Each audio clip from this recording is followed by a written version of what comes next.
Hello, everyone. Welcome to another On the Record with this is Stuart Crawford, and we welcome back BJ Farmer from CITOC out of Houston. And BJ and I were talking a few weeks ago about a new client prospect that he had that had multiple CIOs, had an internal IT person that was costing them a lot of money. And BJ is talking to them about managed services and outsourced CIO and all that buzzwords you hear today. And I wanted to catch up with him on that. So BJ, what's happening with that account? What have you guys determined with that business in Texas there? Oh, we and they have realized a lot of improvements to the company, their business, by going forward with the model that we proposed. The multiple CIOs that they had in the past, the reason that they had been replacing these people over and over again is because when the reason for hiring a CIO is for strategic reasons, how to better use technology, how to improve customer service, how to increase sales, how to improve market visibility and communication, onboarding employees, doing some automation, et cetera, et cetera, et cetera. And when they're brought in to do that, the first thing they notice is that there's server sprawl in the data center. There's virus outbreaks. The network is congested. Backups are not working. There's multiple domains that are not talking to each other. User setup is difficult. User connectivity from the outside is typically not working. It works in almost a rare form.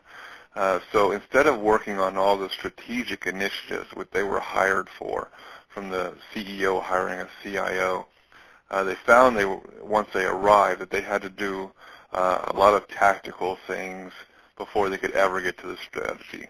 There was going to be, and for them to fix that environment, it would take a copious amount of time.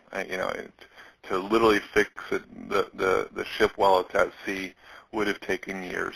And so as soon as they get some insight that they're not going to be able to get to their strategic initiatives, probably ever, but at least not in the short term, they, found a job elsewhere, which makes sense. So the CEO, not realizing these tactical issues, goes and hires another CIO. Next CIO comes in, sees the same thing, is there for a short amount of time, and leaves. We got to talking to them about, the project that we had in place to bring all their environment current, consolidate the domains, cluster the servers so they're stable, fix the internet access, and so on.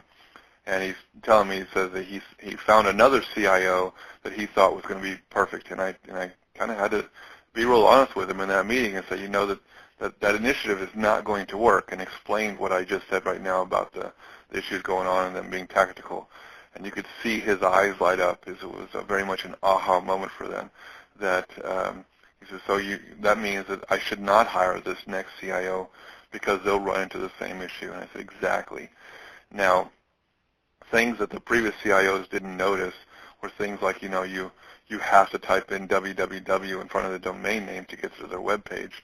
That the domain, the whole domain, is actually owned by the help desk employee that's been there forever. So if they ever go crossways with that employee and she leaves, she owns the domain name, so it can be a challenge, acquiring that one back over.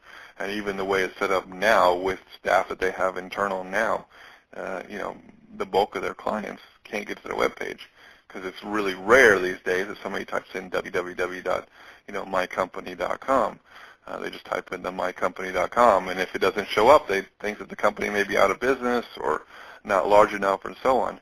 So I shared a lot of this insight with them, that not only can we help them make sure that when they come in the morning that the technology lights come on, which is not the case right now. They're very much spinning plates and wondering if they're going to get another outbreak of viruses, or their internet's going to work, or their VPNs are going to work, which as of right now is temperamental at best. So we're working on the project to move them into a private cloud. This actually turned out to be more cost effective than them buying a bunch of hardware. We are working with them on a virtual CIO level, which is more cost effective to them, in their case by half. Our virtual CIO services cost half of what they have been hiring people for. Our support for the environment costs less than the help desk person that they have right now. So they're getting expert level CIO services, expert level server management services at a lower cost or a higher value than what they've been paying in the past. So, the old adage of having a win-win situation because of the cost savings and the VCIO and things running better and using technology better is kind of almost more of a four-way win, a win-win-win-win-win scenario for this environment. And they are now able to focus on their industry, focus on their business, and their customers are able to see them. The employees, that's another little, outlying benefit. The employees are, they are actually going through employees because they'd be frustrated that they couldn't get their jobs done during the day because the technology wasn't working. They're now able to improve their employee retention as a result of this stuff working better. They're now changing what that server room is. It used to be this, 4-rack server room because again they had server sprawl out, to no end. That now it's using point-to-point connections to go to the data center that we have, and they've re-outfitted the server room to more warehouse space, which allows them to make more revenue and so on. So they've had wins all the way around, and it's improving them greatly. But we kind of had to, really work with the CEO and CFO, the sales manager. We're now touching all aspects of that company to help them improve their business. One of the things one of many things when the discussions I had with the CEO, I said, all your business problems from sales, onboarding employees, marketing, automation, communication, employee satisfaction, customer satisfaction, and so on. All of these problems that you have, or all of the resolutions for these problems, all have a technology component to their resolution. Some of them may be an HR need or so on, but they're going to all have a technology component. So let me, take a seat at the table and listen with my technology tool belt and see where we can insert some technology improvement for the business challenges that you have. And that's what the virtual CIO really does. We look at, employee satisfaction issues, customer satisfaction issues, communication issues, sales issues, marketing issues, et cetera, and we see what we can do in the technology world to improve that aspect of their business. And there's, the economies of scale for doing that because technology is never sick. It works all the time. It provides better reporting. It gives you layers of improved service. There's lots of reasons for using a virtual CIO level service from us because again we're not going to want to save somebody's role inside the company. We're not butting up with people there or worried about. We're only inspired. We're only our only role inside the company is going to be one where we want to improve the business. We want to show them how to do more with less and do it faster, and technology is a key component to doing all those things.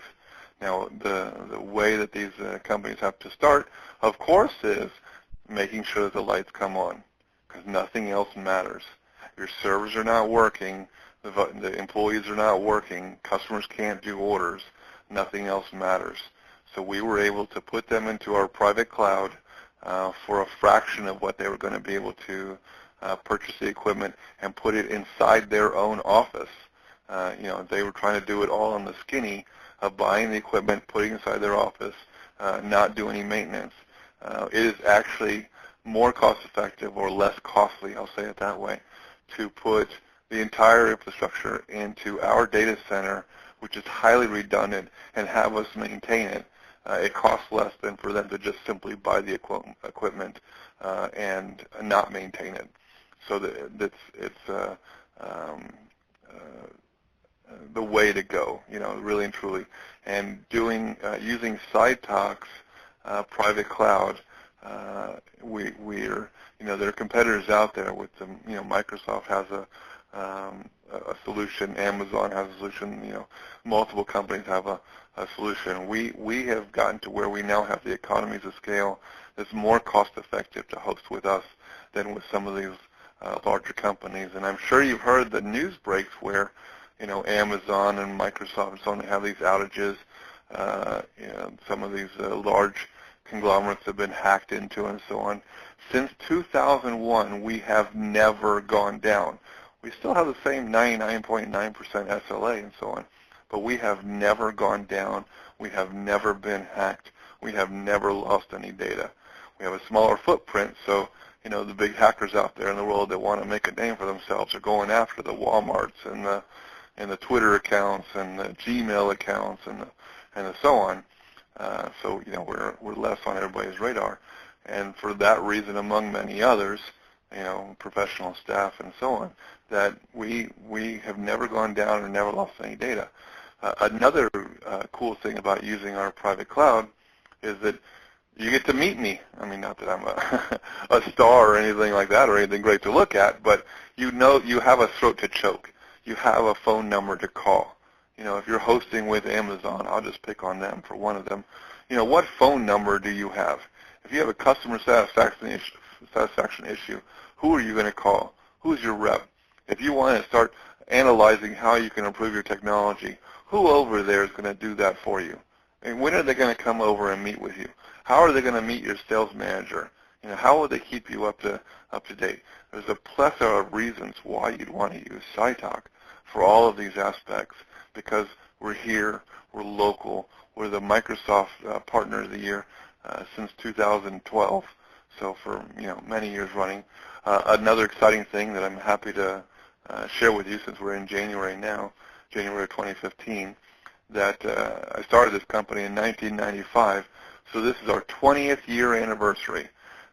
So we're happy to say we've been around for quite a while, and obviously been providing this service for 14 years, and have a heck of a good track record behind us.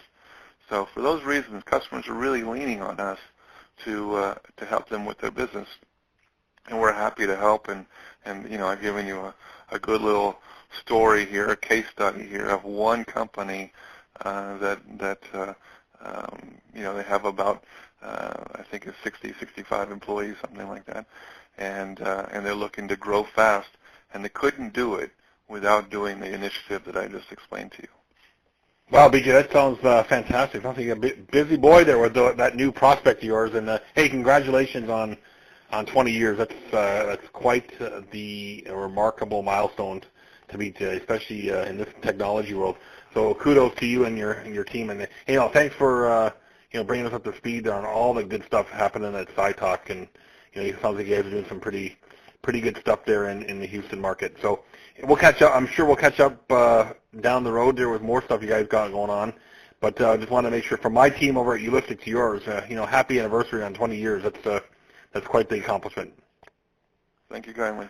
And we'll catch up with BJ again next month if we have him here on the record. BJ always got some good stuff going on. Thanks again. Talk to you all later. Thank you.